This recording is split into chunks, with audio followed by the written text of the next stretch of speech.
ವೀಕ್ಷಕರೇ, ರಾಜಕೀಯ ರಂಗದಲ್ಲಿ ಜಂಪಿಂಗ್ ಸ್ಟಾರ್ ಅಂತಾನೆ ಖ್ಯಾತರಾಗಿರುವಂಥದ್ದು ಅಂತ ಹೇಳಿದ್ರೆ ಅದು ಆಫ್ ಕೋರ್ಸ್ ನಿತೀಶ್ ಕುಮಾರ್. ಕರ್ನಾಟಕದಲ್ಲಿ ಆ ಬಿರುದು ಸಿಪಿ ಯೋಗೇಶ್ವರ್ ಅವರಿಗಿದೆ. ಆದರೆ ನ್ಯಾಷನಲ್ ಲೆವೆಲಲ್ಲಿ ಆ ಬಿರುದಿಗೆ ಪೇಟೆಂಟ್ ಅನ್ನು ಮಾಡಿಸಿಟ್ಕೊಂಡಿರುವಂಥದ್ದು one and only Nitish Kumar. Bihar ಮುಖ್ಯಮಂತ್ರಿ ನಿತೀಶ್ ಕುಮಾರ್ ಅವರು ಮತ್ತೊಂದು ಬಾರಿ ತಾವು ಜಂಪಿಂಗ್ ಸ್ಟಾರ್ ಅನ್ನುವಂತಹ ಬಿರುದನ್ನ ಪ್ರೂವ್ ಮಾಡೋದಕ್ಕೆ ಹೊರಟಿದ್ದಾರಾ? ಮೋದಿಜಿ ಸರ್ಕಾರಕ್ಕೆ ಗುಡ್ ಬೈ ಹೇಳೋ ಮೂಲಕ ಎನ್ಡಿಎನ್ನ ಬಿಟ್ಟು ಹೊರ ಹೋಗ್ತಾ ಇದ್ದಾರಾ? ಕೇಂದ್ರದಲ್ಲಿ ಅಲ್ಪ ಬಹುಮತದ ಎನ್ಡಿಎ ಸರ್ಕಾರದಿಂದ ನಿತೀಶ್ ಕುಮಾರ್ ಅವರ ಸಂಯುಕ್ತ ಜನತಾದಳ ಆಚೆ ಹೋಗ್ತಾ ಇದೆಯಾ? ಕೇಂದ್ರ ರಾಜಕಾರಣದಲ್ಲಿ ಇಂತಹ ಒಂದು ಸ್ಫೋಟಕ ಬೆಳವಣಿಗೆ ಆಗಿದೆ ಅನ್ನುವಂತಹ ಸುದ್ದಿಗಳು ಈಗಾಗಲೇ ಎಲ್ಲಾ ನ್ಯೂಸ್ ಮೀಡಿಯಾಗಳಲ್ಲಿ ಚರ್ಚೆ ಅಂತೂ ಆಗ್ತಾ ಇದೆ. ನಿತೀಶ್ ಕುಮಾರ್ ಅವರ ರಾಜಕೀಯ ಇತಿಹಾಸ ಬಲ್ಲಂಥವರು ಇನ್ನು ಕೆಲವೇ ದಿನಗಳಲ್ಲಿ ನಿತೀಶ್ ಕುಮಾರ್ ತಮ್ಮ ಬೆಂಬಲವನ್ನ ವಾಪಸ್ ತಗೊಂಡು ಮೋದಿಜಿ ಅವರಿಗೆ ಗುನ್ನ ಇಡಲಿದ್ದಾರೆ. ಹೀಗಂತ ಭವಿಷ್ಯ ಬೇರೆ ನುಡಿತಾ ಇದ್ದಾರೆ. ಈ ಸುದ್ದಿಯ ಹಿನ್ನೆಲೆ ಏನು ಹಾಗಾದ್ರೆ? ಯಾಕೋಸ್ಕರ ಇಂತಹ ಚರ್ಚೆಗಳು ಈಗ ಶುರು ಆಗಿಬಿಟ್ಟಿದೆ? ನಿತೀಶ್ ಕುಮಾರ್ ಇದ್ರ ಬಗ್ಗೆ ಏನ್ ಹೇಳ್ತಾ ಇದ್ದಾರೆ? ಸರ್ಕಾರ ಅಲುಗಾಡ್ತಾ ಇರುವಂಥದ್ದು ನಿಜಾನಾ? ಸೊ ಈ ಎಲ್ಲ ವಿವರಗಳನ್ನ ತಿಳಿಸ್ತೀನಿ. ಅದರ ಕಾರ್ಯಕ್ರಮವನ್ನ ದಯವಿಟ್ಟು ಪೂರ್ತಿಯಾಗಿ ಕೊನೆ ತನಕ ನೋಡಿ. ವೀಕ್ಷಕರೇ, ಕೇಂದ್ರದಲ್ಲಿ ಕಳೆದ 2 ಟರ್ಮ್ಗಳಲ್ಲಿ ಬಿಜೆಪಿ ಭರ್ಜರಿ ಬಹುಮತವನ್ನು ಗಳಿಸಿ ಅಧಿಕಾರವನ್ನು ಹಿಡಿದಿತ್ತು. ಮಿತ್ರ ಪಕ್ಷಗಳ ಮೇಲೆ ಡಿಪೆಂಡ್ ಆಗೇ ಇರಲಿಲ್ಲ. ಆದರೂ ಕರ್ಟಸಿ ಸೇಕ್ ಅವರನ್ನ ಜೊತೆಗೆ ಇಟ್ಕೊಂಡು ಅವರಿಗೆ ಮನ್ನಣೆಯನ್ನ ಕೊಟ್ಟು ಅಧಿಕಾರವನ್ನು ನಡೆಸಿತ್ತು. ಆದರೆ 2024ರ ಲೋಕಸಭಾ ಚುನಾವಣೆಯಲ್ಲಿ ಆ ಮಟ್ಟದ ಬಹುಮತ ಬಿಜೆಪಿಗೆ ಬರಲಿಲ್ಲ. ಎನ್ಡಿಎ 400 ಪಾರ್ ಆಗಲಿಲ್ಲ ಅಂಡ್ ಬಿಜೆಪಿ 300 ಗಡಿಯನ್ನ ಮುಟ್ಲೂ ಇಲ್ಲ.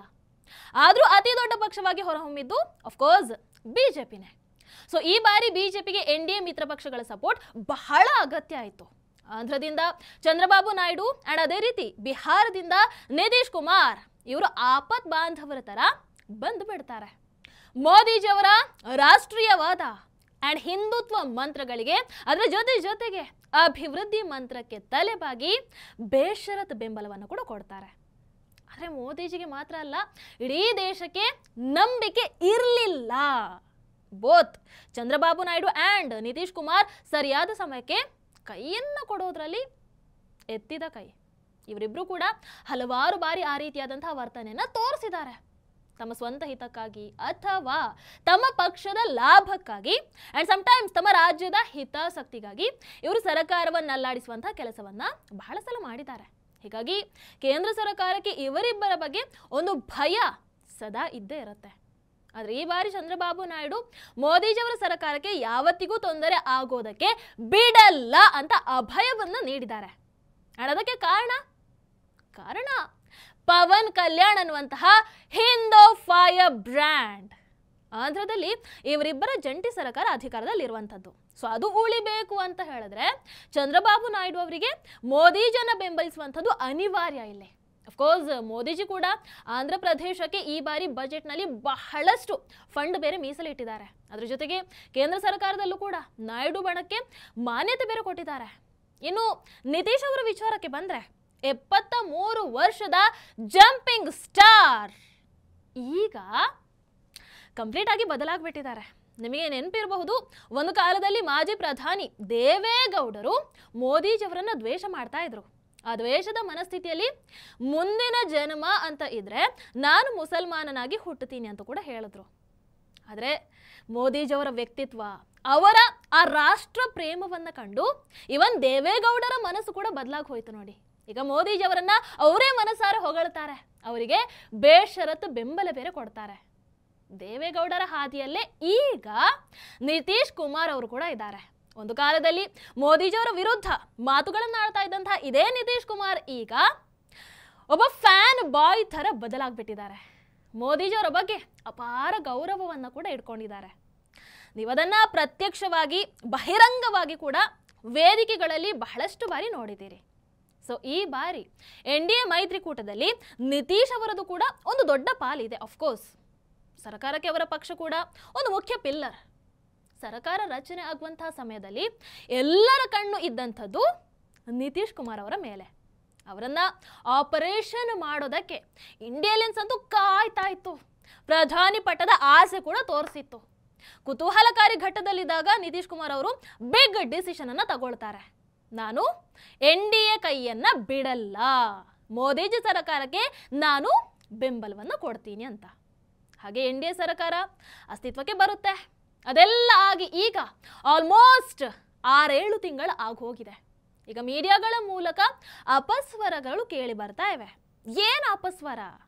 ನಿತೀಶ್ ಕುಮಾರ್ NDA ಮೈತ್ರಿಯಿಂದ ಹೊರಗೆ ಬರ್ತಾರಂತೆ, ಕೇಂದ್ರದಲ್ಲೂ ಕೂಡ ಬೆಂಬಲವನ್ನ ವಾಪಸ್ ಪಡಿತಾರಂತೆ. ಮೋದಿಜಿ ಜೊತೆಗೆ ನಿತೀಶ್ ಕುಮಾರ್ ಅವರ ಬಾಂಧವ್ಯ ಹಳಸಿ ಹೋಗಿದ್ಯಂತೆ. ಅಮಿತ್ ಶಾಗೂ ನಿತೀಶ್ ಕುಮಾರ್ ಅವರಿಗೂ ಪ್ರತಿದಿನ ವಾಗ್ಯುದ್ಧ ನಡೀತಾ ಇದೆಯಂತೆ. ಈ ರೀತಿ ಸುದ್ದಿಗಳು ಹರಿದಾಡ್ತಾ ಇವೆ. ಅದಕ್ಕೆ ಸರಿಯಾಗಿ ನಿತೀಶ್ ಕುಮಾರ್ ಅವರು ಕೂಡ ಬಹಳಷ್ಟು ದಿನಗಳಿಂದ ಯಾರಿಗೂ ಮಾತಿಗೆ ಸಿಗ್ತಾ ಇಲ್ಲ. ಸಾರ್ವಜನಿಕವಾಗಿ ಮೋದಿಜಿ, ಅಮಿತ್ ಶಾ ಇವರ ಜೊತೆ ಕಾಣಿಸ್ಕೊಳ್ಳೂ ಇಲ್ಲ. ಅಂಡ್ ಇದು ಈ ಸುದ್ದಿಗೆ ಇನ್ನಷ್ಟು ಪುಷ್ಟಿಯನ್ನು ಕೊಡ್ತಾ ಇರುವಂಥದ್ದು. ಅಂದಾಗೆ ನಿತೀಶ್ ಕುಮಾರ್ ಅವರು ಮೈತ್ರಿಯಿಂದ ಹೊರ ಬರ್ತಾರೆ ಅನ್ನುವಂತಹ ಸುದ್ದಿಗಳು ಬಲಗೊಳ್ಳೋದಕ್ಕೆ ಕಾರಣ ಬಿಹಾರ್ ಎಲೆಕ್ಷನ್. RJDಯ ತೇಜಸ್ವಿ ಯಾದವ್, ಅದೇ ರೀತಿ ಅಮಿತ್ ಶಾಜಿ. ವೀಕ್ಷಕರೇ, ಬರೋ ವರ್ಷ 2025ರಲ್ಲಿ ಬಿಹಾರ ವಿಧಾನಸಭಾ ಚುನಾವಣೆ ಇದೆ. ನಿಮಗೆಲ್ರಿಗೂ ಗೊತ್ತಿರೋ ಹಾಗೆ ಕಳೆದ ಬಾರಿ ಅಲ್ಲಿ ಗೆದ್ದಂಥದ್ದು NDA ಅಂಡ್ ಸರ್ಕಾರ ರಚಿಸಿದ್ದು ನಿತೀಶ್ ಕುಮಾರ್. ಆದರೆ 2022ರಲ್ಲಿ ಇದ್ದಕ್ಕಿದ್ದ ಹಾಗೆ ನಿತೀಶ್ ಕುಮಾರ್ NDA ಇಂದ ಹೊರಗೆ ಬಂದುಬಿಡ್ತಾರೆ. ಎದುರಾಳಿಯ ಮಹಾಗಠಬಂಧನದ ಜೊತೆಗೆ ಇವರು ಸೇರ್ಕೊಂಡು ಬಿಡ್ತಾರೆ. RJDಯ ಜೊತೆಗೆ ಕೈಯನ್ನ ಜೋಡಿಸಿ ಮತ್ತೆ ಸರ್ಕಾರವನ್ನು ರಚನೆ ಮಾಡ್ತಾರೆ. ಇದು ನಿಜವಾಗ್ಲೂ NDAಗೆ ಶಾಕ್ ಅನ್ನು ಕೊಟ್ಟಿತ್ತು. ಆದರೆ 2024ರ ಲೋಕಸಭಾ ಚುನಾವಣೆ ಬರ್ತಾ ಇದ್ದ ಹಾಗೇನೆ ಮತ್ತೆ RJDಯ ಜೊತೆಗೆ ಕಿತ್ತಾಡ್ಕೊಂಡು NDA ಜೊತೆಗೆ ಸೇರ್ಪಡೆ ಆಗ್ತಾರೆ. ಮಹಾಗಠಬಂಧನ್ ಆಗ್ಲೇ ಪೀಸ್ ಆಗ್ಬಿಟ್ಟಿತ್ತು. ಹೊಸ ರೂಪವನ್ನ ಪಡೆದು ಇಂಡಿ ಅಲಿಯನ್ಸ್ ಅಂತ ಆಗ್ಬಿಟ್ಟಿತ್ತು. ಸೊ ನಿತೀಶ್ ಕುಮಾರ್ ಅವರಿಗೆ ಪ್ರಧಾನಿ ಆಗುವಂತಹ ಆಸೆ ಇತ್ತು, ಏನೋ ಗೊತ್ತಿಲ್ಲ. ಆದ್ರೆ NDA ಮೈತ್ರಿಕೂಟಕ್ಕೆ ವಾಪಸ್ ಅಂತೂ ಬರ್ತಾರೆ. ಸದ್ಯಕ್ಕೆ ಬಿಹಾರ CM ಆಗಿ ಕಂಟಿನ್ಯೂ ಕೂಡ ಮಾಡ್ತಾ ಇದ್ದಾರೆ. ಆದರೆ ಈ ಬಾರಿ ಬಿಹಾರದಲ್ಲಿ CM ಅಭ್ಯರ್ಥಿ ಯಾರು ಅಂತ NDA ಡಿಸೈಡ್ ಮಾಡುತ್ತಾ? ವಿಧಾನಸಭೆಯಲ್ಲಿ ಪ್ರತ್ಯೇಕವಾಗಿ JDU ಸ್ಪರ್ಧೆಯನ್ನ ಮಾಡುತ್ತಾ? ನಿತೀಶ್ ಕುಮಾರ್ ಅವರ ನಾಯಕತ್ವದಲ್ಲಿ ಚುನಾವಣೆಯನ್ನ ಎದುರಿಸ್ತಾರಾ? ಸೊ ಇಂತಹ ಪ್ರಶ್ನೆಗಳು ಉದ್ಭವ ಆದವು. ಅಮಿತ್ ಶಾ ಅವರ ಮುಂದೆ ಈ ಪ್ರಶ್ನೆಯನ್ನ ಇಟ್ಟಾಗ ಅಮಿತ್ ಶಾಜಿ ಅವರು ನಾವು ಮೈತ್ರಿಕೂಟದಲ್ಲಿ ಡಿಸಿಷನ್ ಅನ್ನ ತಗೊಳ್ತೇವೆ, ನಿತೀಶ್ ಕುಮಾರ್ ಅವರ ಲೀಡರ್ಶಿಪ್ ಅಲ್ಲಿ ಹೋಗುವಂತಹ ನಿರ್ಧಾರವನ್ನ ನಾವು ತಗೊಂಡಿಲ್ಲ, ಡಿಸಿಷನ್ ತಗೊಂಡಾಗ ನಿಮಗೆ ನಾವೇ ತಿಳಿಸ್ತೀವಿ ಅಂತ ಹೇಳ್ಬಿಡ್ತಾರಾ? ಅಂಡ್ ಇದರ ನಡುವೆ Bihar state BJP president Amit Shahji ಅವರಿಗೆ ತದ್ವಿರುದ್ಧವಾದಂತಹ ಹೇಳಿಕೆಯನ್ನು ಕೊಟ್ಟು ಇನ್ನೊಂದಷ್ಟು ಕನ್ಫ್ಯೂಸ್ ಬೇರೆ ಮಾಡಿಬಿಟ್ರು. ಏನಂತ? ನಾವು ನಿತೀಶ್ ಅವರ ನಾಯಕತ್ವದಲ್ಲೇ ಚುನಾವಣೆಯನ್ನ ಎದುರಿಸ್ತೀವಿ. ಸೊ ಇದು ಯಾವ ಮೆಸೇಜ್ ಅನ್ನು ಕೊಡುತ್ತೆ ಹೇಳಿ? ಬಿಜೆಪಿಯಲ್ಲಿ ಒಮ್ಮತ ಇಲ್ಲ ಅಂತಲ್ವಾ? ಸೊ ತಾವು ಮಾತಾಡಿದ್ದು ತಪ್ಪು ಅಂತ ಗೊತ್ತಾಗ್ತಾ ಇದ್ದ ಹಾಗೇನೆ state BJP president Dilip Jaiswal ತಾವಿನ್ನು ಜೂನಿಯರ್ ಲೀಡರ್ ಇದ್ದೀವಿ, ಹೈಕಮಾಂಡ್ ಇದರ ನಿರ್ಧಾರವನ್ನ ತಗೊಳ್ಳುತ್ತೆ ಅಂತ ಹೇಳ್ಬಿಡ್ತಾರೆ. ಸೊ ಈ ರೀತಿಯಾದಂತಹ ಗೊಂದಲದ ಲಾಭವನ್ನ ಪಡೆಯೋದಕ್ಕೆ ಹೊರಟಂತಹ RJD ನಾಯಕ ತೇಜಸ್ವಿ ಯಾದವ್ ರಾಜ್ಯದಲ್ಲಿ ನಿತೀಶ್ ಕುಮಾರ್ಗೆ ಸ್ವಂತ ಶಕ್ತಿ ಇಲ್ಲ, ಅವರು ನಾಮಕಾವಸ್ಥೆ CM ಅಷ್ಟೇ, ಅವರ ಪರವಾಗಿ ನಿರ್ಧಾರಗಳನ್ನ ಬೇರೆಯವರು ತಗೊಳ್ತಾ ಇದ್ದಾರೆ. ಹೀಗೆ ಸುದ್ದಿಯನ್ನ ಹಬ್ಬಿಸೋದಕ್ಕೆ ಶುರು ಮಾಡ್ತಾರೆ. ಮುಖ್ಯವಾಗಿ ನಿತೀಶ್ ಅವರ ಈಗೋ ಟ್ರಿಗರ್ ಮಾಡಬೇಕು ಅಂತಾನೆ ನಿತೀಶ್ ಅವರು ಈಗ ಬಿಜೆಪಿ ಕೈಗೊಂಬೆ ಆಗಿದ್ದಾರೆ. ವಿಜಯ್ ಕುಮಾರ್ ಸಿನ್ಹಾ, DCM ಸಾಮ್ರಾಟ್ ಚೌಧರಿ ಇವರೇ ನಿತೀಶ್ ಕುಮಾರ್ ಅವರನ್ನ ನಿಯಂತ್ರಿಸ್ತಾ ಇದ್ದಾರೆ ಅನ್ನುವಂತಹ ಸುದ್ದಿಯನ್ನು ಬೇರೆ ತೇಲಿ ಬಿಡ್ತಾರೆ. ಈ ಮಧ್ಯ ನಿತೀಶ್ ಅವರು ಅನಾರೋಗ್ಯದ ಕಾರಣವನ್ನ ಹೇಳಿ ಒಂದು ಸ್ವಲ್ಪ ನೇಪಥ್ಯದಲ್ಲಿ ಇದ್ದಂಥದ್ದು ಉರಿಯೋ ಬೆಂಕಿಗೆ ಅಫ್ಕೋರ್ಸ್ ತುಪ್ಪ ಸುರಿದ ಹಾಗೆ ಆಗಿಬಿಡ್ತು ನೋಡಿ. ನಿತೀಶ್ ಕುಮಾರ್ NDAಯನ್ನ ಬಿಡೋದಕ್ಕೆ ಸಜ್ಜಾಗಿದ್ದಾರೆ ಅನ್ನುವಂತಹ ಗಾಳಿ ಸುದ್ದಿ ಕಾಳ್ಗಿಚ್ಚಿನ ಥರ ಹಬ್ಬಿ ಬಿಡತ್ತೆ. ಬಟ್ ಈಗ ನಿತೀಶ್ ಕುಮಾರ್ ಅವರು ಬಂದು ಒಂದು ಬೇಗ ಸ್ಟೇಟ್ಮೆಂಟ್ ಅನ್ನ ಕೊಟ್ಟಿದ್ದಾರೆ. ಏನು? ನಾನು ಯಾವ ಕಾರಣಕ್ಕೂ NDA ಬಿಟ್ಟು ಹೋಗಲ್ಲ, ಮೋದಿಜಿ ಅವರಿಂದ ದೂರ ಆಗುವಂತಹ ಮಾತೇ ಇಲ್ಲ, ಈಗಾಗಲೇ 2 ಬಾರಿ ಅಂತಹ ತಪ್ಪು ಮಾಡಿದ್ದೀನಿ, ಬಟ್ ಇನ್ನು ಮುಂದೆ ನನ್ನಿಂದ ಅಂತಹ ತಪ್ಪುಗಳು ಆಗಲ್ಲ. ನಾನು ಕೊನೆ ತನಕ NDA ಜೊತೆಗೆ ಇರ್ತೀನಿ ಆ್ಯಂಡ್ ಮೋದಿಜಿ ಜೊತೆ BJP ಜೊತೆಗೆ ನಿಂತು ನಮ್ಮ ದೇಶದ ಅಭಿವೃದ್ಧಿಗಾಗಿ ನಾನು ಶ್ರಮಿಸ್ತೀನಿ ಅಂತ ನಿತೀಶ್ ಕುಮಾರ್ ಅವರು ಹೇಳಿದ್ದಾರೆ.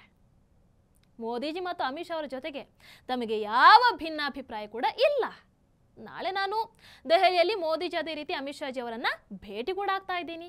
ಅದಾದ ನಂತರ ಅಮಿತ್ ಶಾ ಅವರು ಬಿಹಾರಕ್ಕೂ ಕೂಡ ಬರ್ತಾರೆ. ನಮ್ಮ ಮಧ್ಯ ಯಾವ ಸಮಸ್ಯೆ ಕೂಡ ಇಲ್ಲ ಅಂತ ನಿತೀಶ್ ಕುಮಾರ್ ಅವರೇ ಹೇಳ್ಬಿಟ್ಟಿದ್ದಾರೆ. ಪಾಪ ತಂದಿಟ್ಟು ತಮಾಷೆಯನ್ನ ನೋಡೋಣ, ಸರಕಾರವನ್ನ ಬೀಳಿಸೋಣ ಅಂತ ಇದ್ದಂತಹ ಕಾಂಗಿ ಎಲಿಯನ್ಸ್ ಅದೇ ರೀತಿ ಲೆಫ್ಟ್ ಮೀಡಿಯಾಗಳಿಗೆ ಸರಿಯಾದ ನಿರಾಸೆ ಆಗಿದೆ. ಹೌದಾ ಅಲ್ವೋ? ನಿಮ್ಮ ಅನಿಸಿಕೆಯನ್ನು ದಯವಿಟ್ಟು ಕಾಮೆಂಟ್ ಮೂಲಕ ತಿಳಿಸಿ. ಹಾಗೆ ವಿಡಿಯೋ ನಿಮಗೆ ಇಷ್ಟ ಆದಲ್ಲಿ ಲೈಕ್ ಮಾಡಿ, ಶೇರ್ ಮಾಡಿ. ನಮಸ್ಕಾರ. ಟಿವಿ ವಿಕ್ರಮ, ದೇಶ ನಿಮ್ಮ ಕೈಯಲ್ಲಿ. ಈ ಕಾರ್ಯಕ್ರಮ ನಿಮಗೆ ಇಷ್ಟ ಆಗಿದ್ದಲ್ಲಿ ಲೈಕ್, ಶೇರ್ ಹಾಗೂ ಕಮೆಂಟ್ ಮಾಡಿ. ಟಿವಿ ವಿಕ್ರಮದ ಕಾರ್ಯಕ್ರಮಗಳನ್ನು ನಿರಂತರವಾಗಿ ವೀಕ್ಷಿಸಲು ಸಬ್ಸ್ಕ್ರೈಬ್ ಮಾಡಿ, ಬೆಲ್ ಐಕನ್ ಒತ್ತಿ.